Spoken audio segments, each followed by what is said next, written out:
if you look since the economic downturn back in 07, 08, 09, the one area that has continued to grow and expand and stand the test of that very difficult time was the agri-food industry. And that is something I think we have got to understand. As a very small region within Europe, we are exporting over 80% of what we produce here in Northern Ireland in the agri-food business. And I have to say I was very saddened this morning as I came down the road to here that 5 Mile Town Creamery is to be taken over by one of the big boys and to be taken out, and they were doing a fantastic job. But that is, and I hope that all works out very well for the workers down there. But that's very sad, and that just shows you the contraction that's taking place in the industry. But the agri-food, the going for growth, I have to ask the question.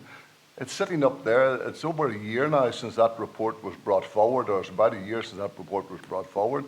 It's sitting up there, and it's actually going nowhere.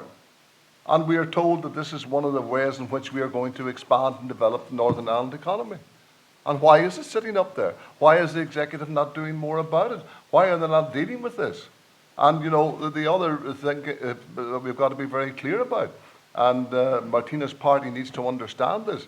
If you're going to grow for growth, you have got to solve the many problems that we have in the poultry industry and the pig industry, with the nitrates directive and all of those areas. This is just not going to happen as if it's going to happen easy. And as far as, I'm not going to get into the debate this morning about one region or two regions, but I can tell you this: if you follow Martina Anderson's view as the future of agriculture, then you'll see the death of agriculture.